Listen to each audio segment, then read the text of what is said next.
CTPod. Cultura, inovação, networking e tecnologia.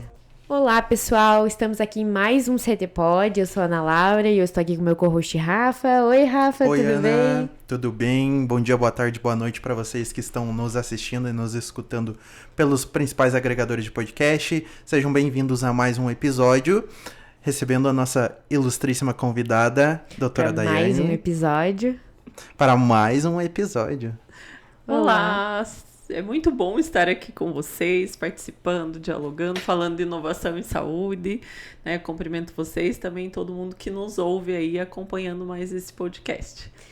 Perfeito. E agora você, de fato, tá vindo aqui pro CTP. A nossa parceria foi tanto ali, a gente sempre se conectando, desde sempre você está aqui com o Parque Tecnológico e agora você realmente entra no coworking do CTP. Queria que você contasse um pouquinho de por que você decidiu vir de fato para cá.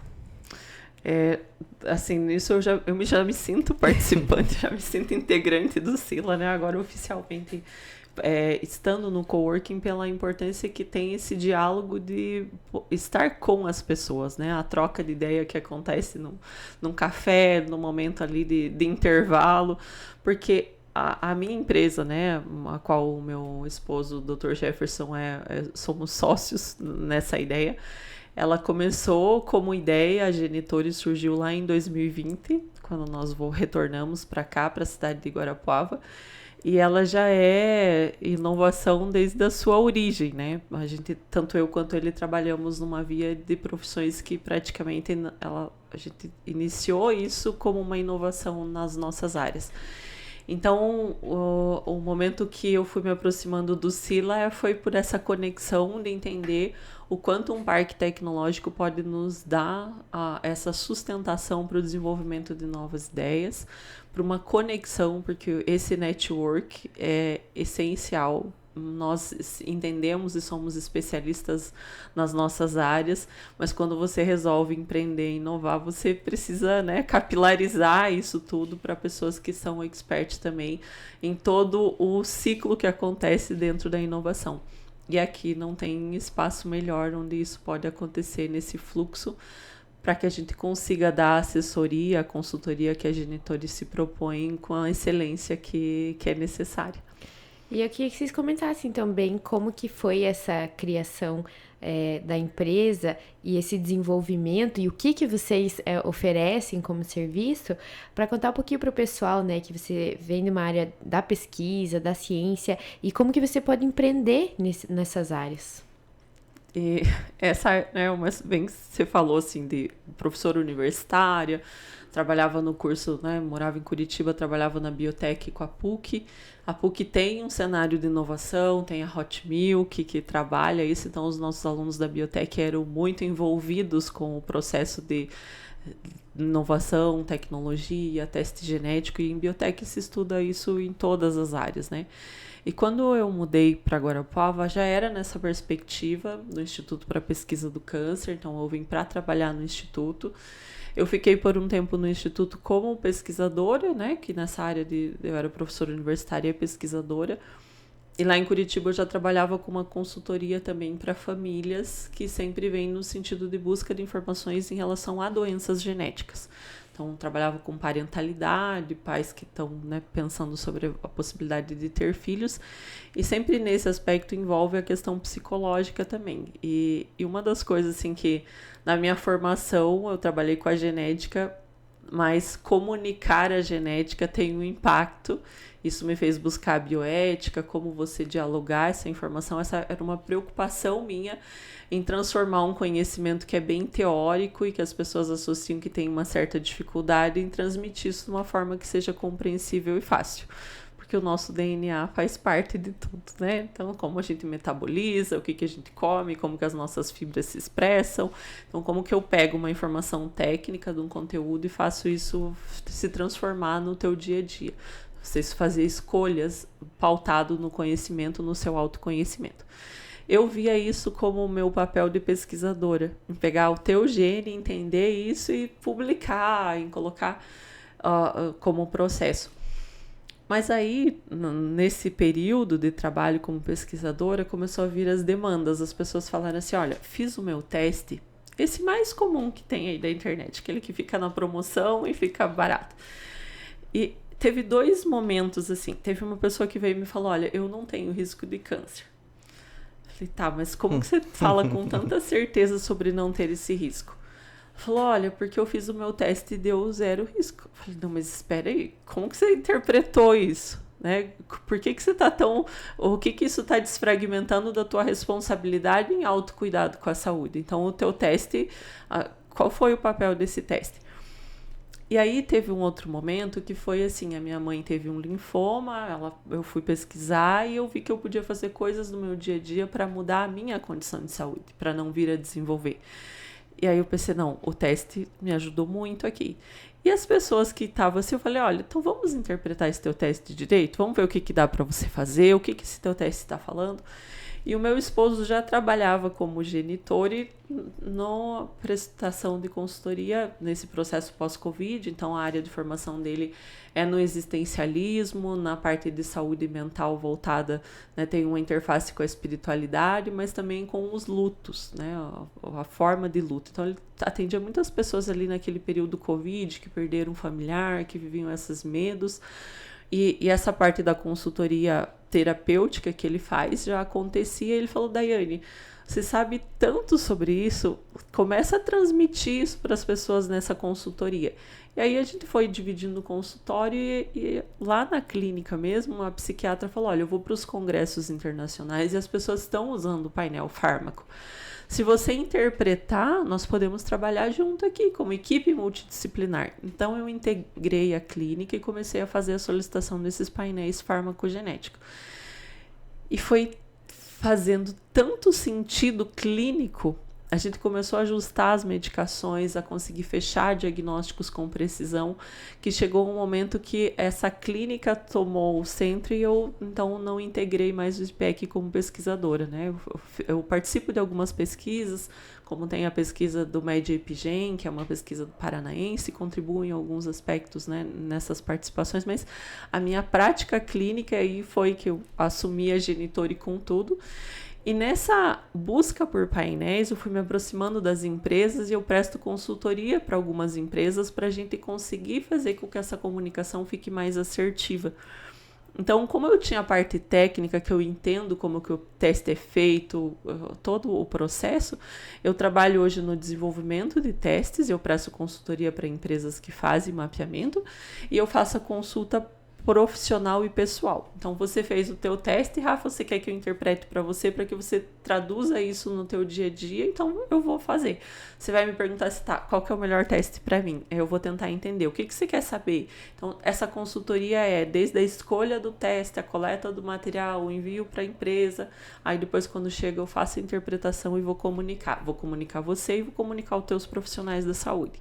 Então, tenho uma rede de profissionais que encaminham o paciente para fazer a avaliação e tenho também o pós, que é essa comunicação para que a pessoa tenha o seu autoconhecimento e interpretação no modelo que seria o ideal para ela conseguir propiciar a qualidade de vida e melhoria na sua saúde. Isso é muito legal, né? Tem até o pessoal do CTP que já fez esse tipo de exame genético, né? Já conseguiu ter resultados melhores. E agora você fazendo parte aqui, você também tem se conectado com o NOCIO, que também, né, ajuda nesse desenvolvimento, ele dá mentoria para o pessoal aqui. E você está desenvolvendo mais um negócio a partir disso, que é legal que né, toda a parte genética ela é muito ampla, ela consegue alcançar vários meios e caminhos da nossa vida no geral, né, do planeta. Sim. Como que começou isso e como que você está pensando em desenvolver essa inovação no seu negócio? Sim, então ali eu tenho uma parte também em relação a esse desenvolvimento, como eu presto consultoria, ou então uma empresa chega e fala assim, olha, eu quero um painel que trabalhe a queda capilar. Né? Tem um painel de tricologia aí que nós estamos trabalhando junto com uma empresa para lançar esse produto. Porque quais são os genes responsáveis por essa condição? Se a pessoa tomar a medicação, vai responder, não vai? depois disso do impacto, né, eu faço a consultoria e como parte da Genitore, quando você compra isso da consultoria do começo ao fim, ela vai terminar lá com a consultoria com o Dr. Jefferson, que é o terapeuta. Ele atende de forma geral na parte de psicoterapia todos os casos, não necessariamente os que venham do mapeamento somente, mas todo mundo que faz o mapeamento vai passar também pela essa consultoria terapêutica, né, que é um diferencial onde a gente fala de cuidar da pessoa na sua integralidade. Nós recebemos muitos pacientes que vêm da saúde mental para fazer o fármaco, e aí o impacto dessa informação ele vai dar continuidade, então a Genitore presta essa consultoria na sua forma integral. E entre essas várias possibilidades, como eu entendo o delineamento de um painel, eu olho, e aí o Jefferson ele me provoca muito assim, ele fala assim, olha, eu tenho uma paciente que não está respondendo à medicação, ela tinha que fazer um painel, ela tinha que fazer um teste genético, e nós temos que hoje o preço é muito mais acessível. Se a gente falar num teste genético lá em 2013, quando eu fui para a Suécia para fazer os estudos, eu cheguei aqui, eu não tinha como trabalhar com isso que eu trabalho hoje, porque o teste custava 30 mil, era inacessível para a população. Hoje ele é acessível, mas não podemos dizer que ele é um produto trivial. Ele tem um investimento significativo, o preço da consultoria, né, do painel ali do produto. Então, ele fala assim, como eu gostaria que esses pacientes fizessem o teste, como nós conseguimos trazer essa inovação em saúde com um custo acessível para a população. Eu já tive pacientes que falaram assim, a gente tinha que viabilizar isso para o SUS, tinha que ser direito das pessoas poderem fazer seu fármaco. Você consegue saber se responde melhor ibuprofeno ou dipirona, dá para começar por aí, mas depois vai avançando, né, em toda a parte de personalização dos cuidados. E aí, nessa proximidade com o Sila, nesses diálogos, né, o Paulo Alvim ali assessorando, ele falou, vamos fazer esse projeto para a gente conseguir desenvolver pensando na população brasileira. O que a nossa população tem de diversidade? Porque se eu perguntar para vocês qual é a tua descendência, né? A nossa ancestralidade é muito rica. Então, a gente pega um pouco do afro, a gente pega um pouco do ameríndio, e essa mistura de resposta, como é a nossa Constituição. Então, pegar essas informações da nossa população e desenvolver um painel que leve em consideração a diversidade brasileira, que tenha o nosso DNA, né, para compor, e que chegue numa viabilidade econômica para atender a diversidade que é essencial na saúde. Então, hoje nós estamos como projeto no desenvolvimento desse painel, desse produto, em parceria com o IPEC para fazer o sequenciamento, para prestar o serviço de delineamento, porque a maioria dos painéis que eu consumo hoje são internacionais. Então, eu mando para Dubai, mando para Israel, mando para os Estados Unidos, para o Canadá, eu tenho um painel de Portugal. Eu praticamente não uso nenhum painel brasileiro. Quando nós vamos conseguir incorporar essa tecnologia? O sequenciador está ali, dá para fazer aqui em casa.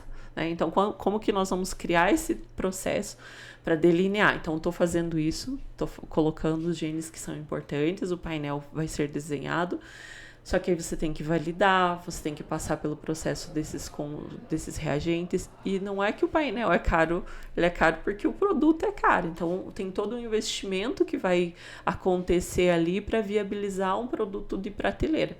E aí ele vai chegar no mercado e ser comercializado.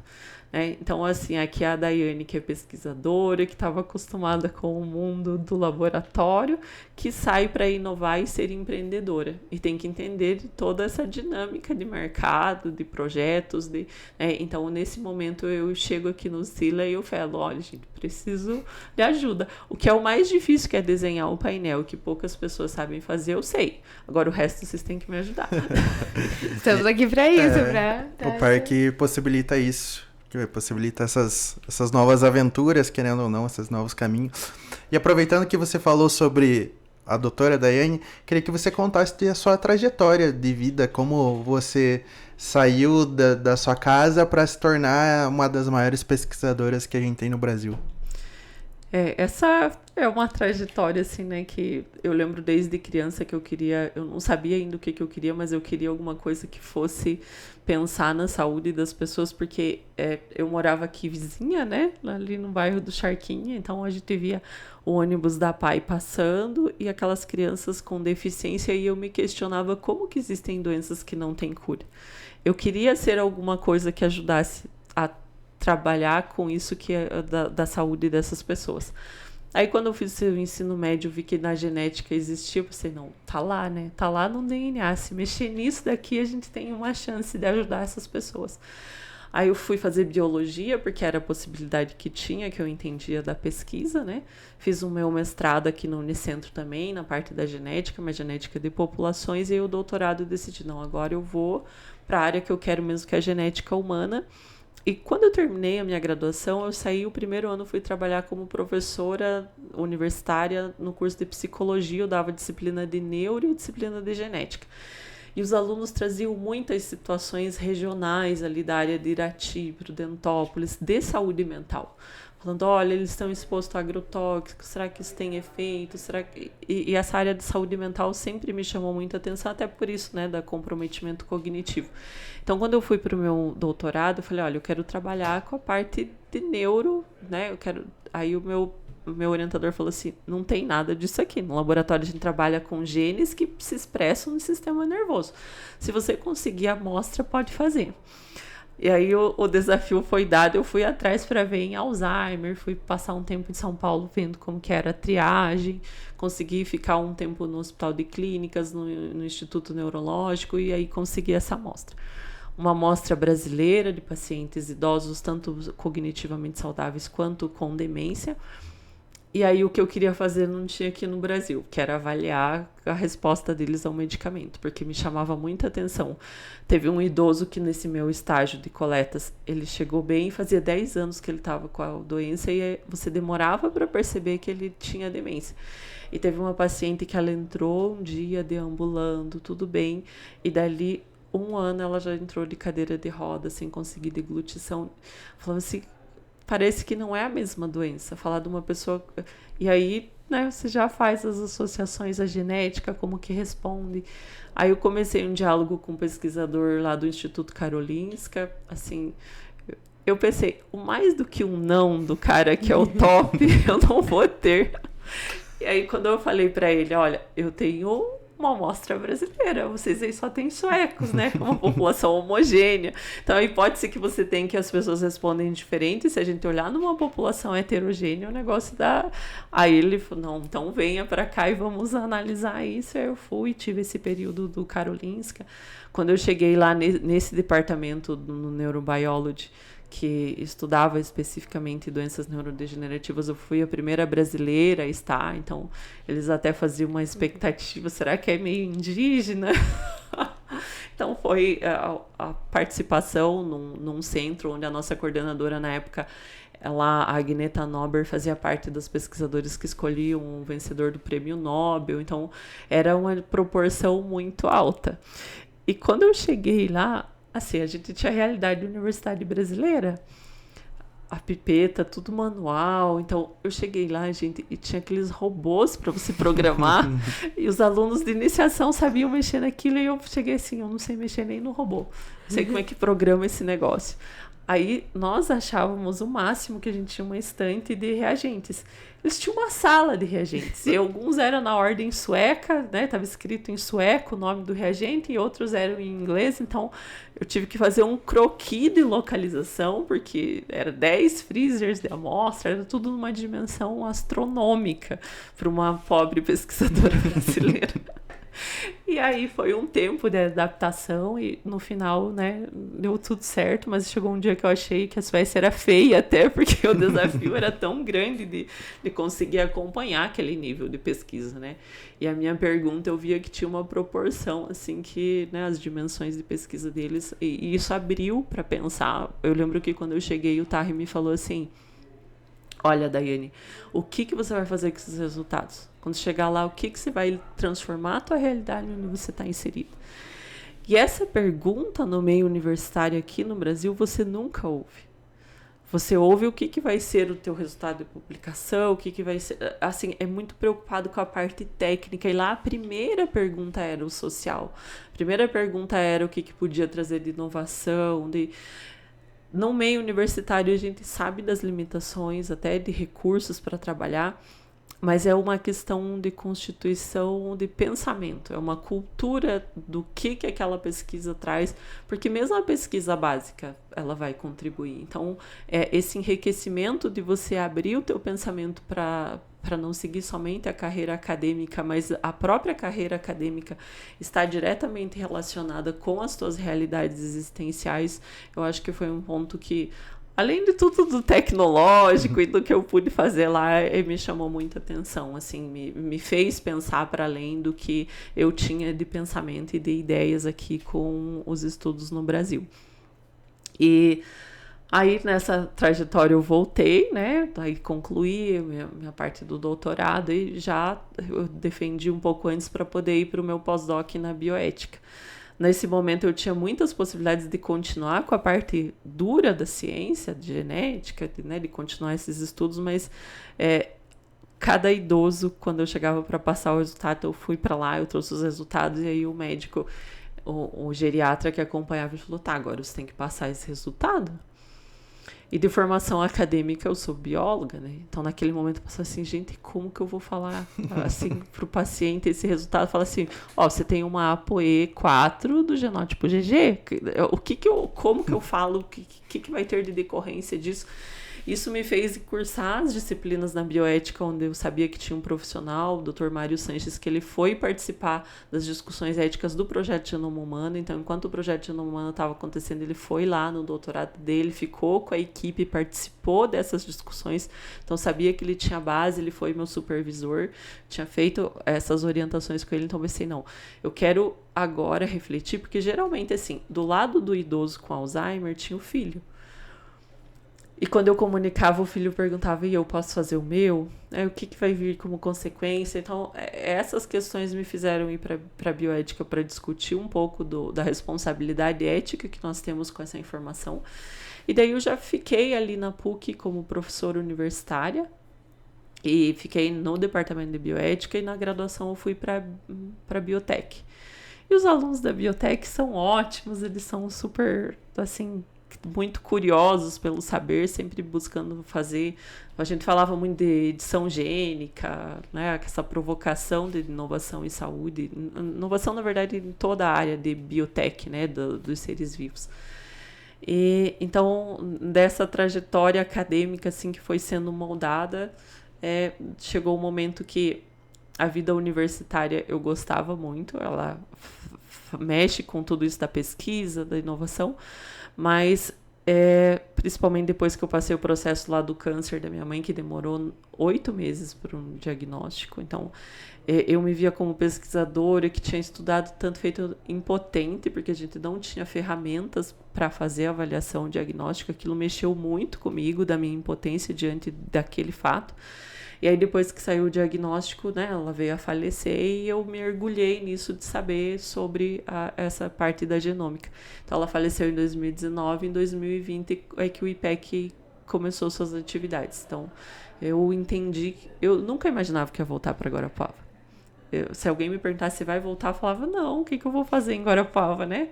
Aqui em Curitiba ainda tem possibilidade tecnológica e tal, mas Guarapuava é uma cidade que eu vou trabalhar com o quê? E aí, quando desse movimento eu me aproximei muito dos oncologistas, por conta da minha mãe, aí que eles falaram, Guarapuava vai ter um centro de pesquisa em genômica. Aí eu falei, não, então agora dá para voltar. E foi aí que eu voltei e a história dali para cá já veio com a gente toda. Muito legal. E agora você também, além da pesquisa humana, também está abrindo para animal, né? Por que dessa vontade também de analisar essa parte? Então, esse é uma questão que quem trabalha com inovação sabe muito bem o que é você estar aqui na barreira do que você está fazendo. Quando eu comecei a fazer essas interpretações, então, assim, vai aparecer o médico que... Teve gente que pegou o seu teste genético E ela olhou e falou assim, olha, você vem lá de Portugal e tal, você tem uma tendência para perda de peso com dificuldade, você tem baixa vitamina. A pessoa olhou e, nossa, que legal. Daí ela chega no profissional de saúde e fala, olha, meu teste. E o profissional de saúde fala assim, pode jogar no lixo porque isso daí não informa nada. Gente, não foi nenhum nem dois, foram vários pacientes que eu já recebi que chegam para mim porque já teve um profissional mandou jogar no lixo, porque fala que não tem relevância científica.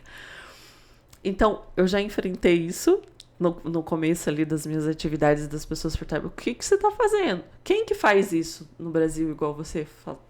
Eu estou fazendo isso, que é uma interpretação, porque eu sei fazer, porque eu aprendi, porque faz mais de 10 anos que eu sei fazer isso, e agora eu entendo que a gente pode colocar na prática clínica. Só que trabalhar com inovação é isso, você está fazendo o que ninguém fez, vai ter questionamento sobre o que você está fazendo. E você precisa das referências. Então eu olhava nos Estados Unidos, 23andMe foi o primeiro teste. Há 16 anos eles trabalham, eles já levaram todos os processos possíveis e imagináveis, então eles já estão assim, né? O que a 23andMe faz e como que os testes acontecem nos Estados Unidos. Eu tinha que olhar para lá, para entender como que vai chegar aqui e como que é essa parte de inovação.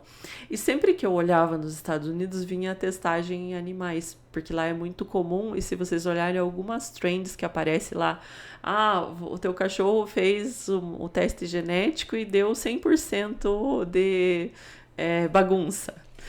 Tem uma youtuber que eu assisto, inclusive, que tem todo um vídeo só sobre o teste genético da cachorra dela.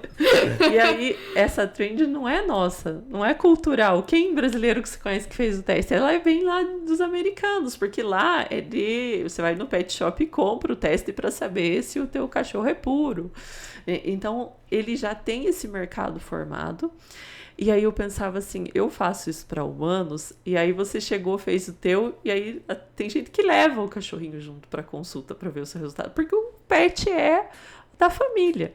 E aí a pergunta assim, não dá para fazer pro meu pet também? Porque eu queria saber se meu gatinho ficar comendo esse sachê vai dar problema renal. Olha, meu cãozinho tem tanto problema dérmico igual eu, será que o teste vai resolver?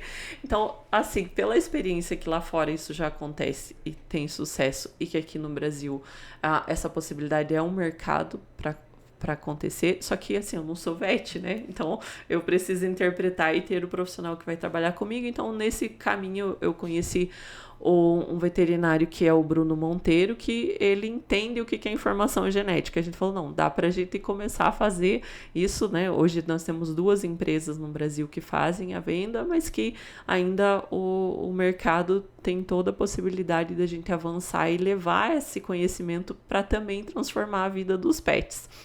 E aí, nisso, a gente está começando com essa startup, onde nós estamos trabalhando, né, a marca que vai ser Genoma Animal. Então, a nossa startup é a Genoma Animal, e a Genoma Animal vai fazer a testagem, e aí, novamente, a gente já quer ir para o mercado com um diferencial. Se hoje no mercado atende X, nós queremos fazer além disso, pegar fármacos e ampliar isso.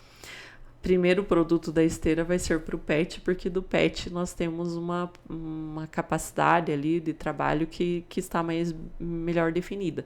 Só que a nossa região, por vocação, ela é vet, né? Então, como que consegue aplicar isso para o bovino? Gente, os nossos porquinhos aqui, a gente ainda não conhece o DNA deles, então tem um mercado muito amplo aqui para a gente avançar nisso. Então, a Genoma Animal começa no pet, mas é só o começo, né? Perfeito. E seguindo para nossa parte final, eu queria entender como você enfrenta as barreiras que você acha pelo caminho, porque juridicamente a gente falando tem muitas barreiras, mas também da nossa região, não estamos num país totalmente desenvolvido igual a Suécia. Como você enfrenta essas barreiras? A gente é brasileiro, né? Então, assim, a parte de você ter que trabalhar com o mínimo, eu acho que eu já aprendi lá de pesquisadora, né? Eu até, assim, lá na Suécia, eles falavam, nossa, vocês brasileiros são muito criativos, porque tentar trabalhar no mínimo e dar um jeito de entender o nosso potencial de inovar. Mas essa pergunta é bem interessante no sentido de que realmente entre as ideias e as possibilidades e uma das coisas que me gera um pouco de assim, aquela ansiedade boa do mercado da inovação é que quando eu falo isso, esse mercado dá certo, né? Dá para fazer, eu sei como interpretar, só que o que me falta de conhecimento para fazer a parte, né? Eu tenho que investir nisso, então o quanto de dinheiro que eu posso e como que eu devo injetar, como que isso vai sair nessa esteira de produtos, são tantas coisas para administrar numa área que já é tão difícil a interpretação e o conhecimento sobre esse processo. Então, quando eu olho isso, eu penso o quanto nós precisamos ter o apoio de pessoas que já caminharam e que estão, né, entendendo do processo como um todo.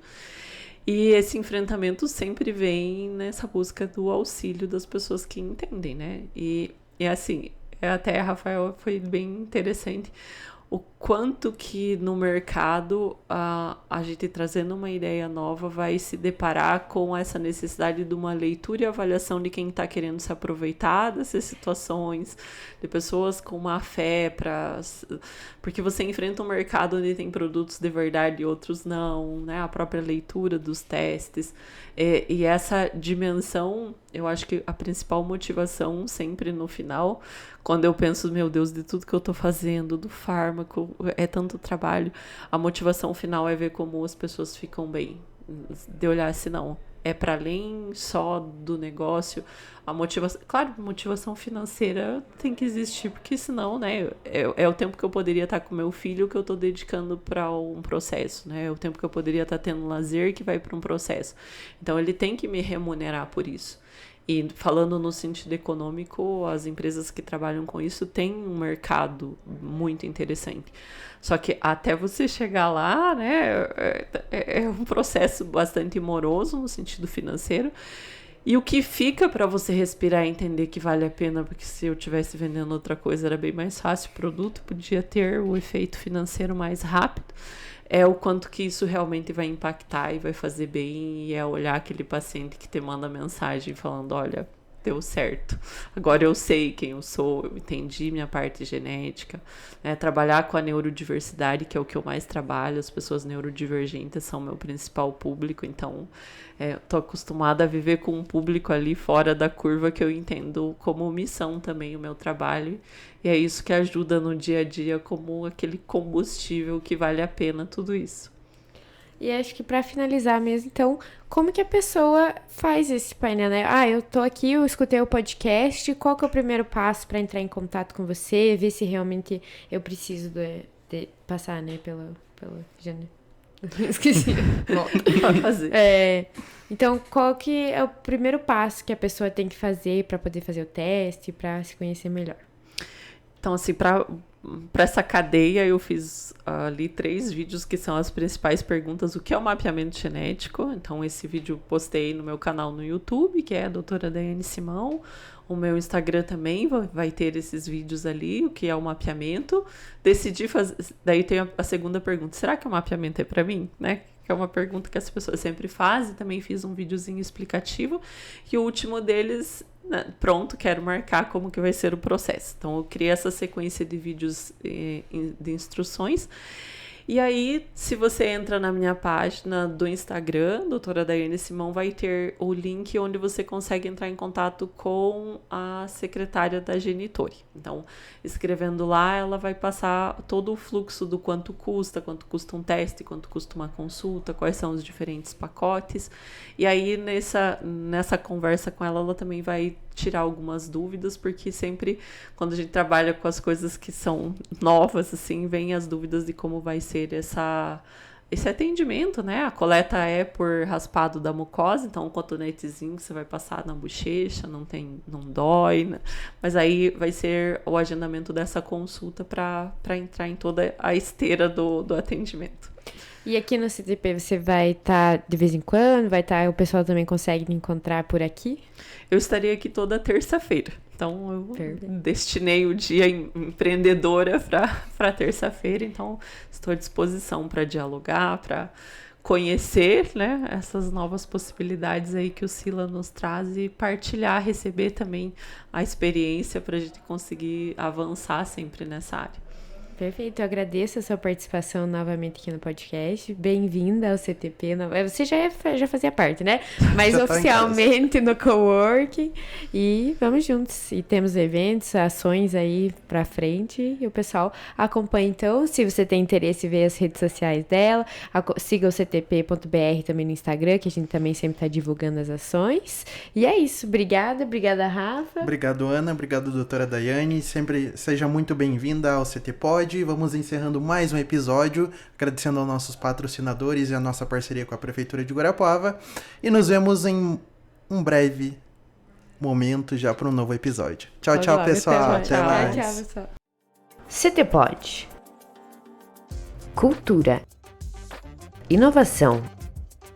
Networking e tecnologia. Apresentação e edição: Ana Laura Becker e Rafael Horst. O CTPod é o podcast oficial do Sila Tech Park. Para mais informações, acesse ctp.org.br. Para sugestões, o nosso Instagram é @ctp.br. Essa gravação foi feita nos estúdios do CTP. Para promover a cultura de inovação, impulsionar o empreendedorismo de base tecnológica, o desenvolvimento científico, tecnológico e de inovação em Guarapuava, o CTPod conta com a parceria da Prefeitura de Guarapuava. CTPod, aqui pode muita inovação.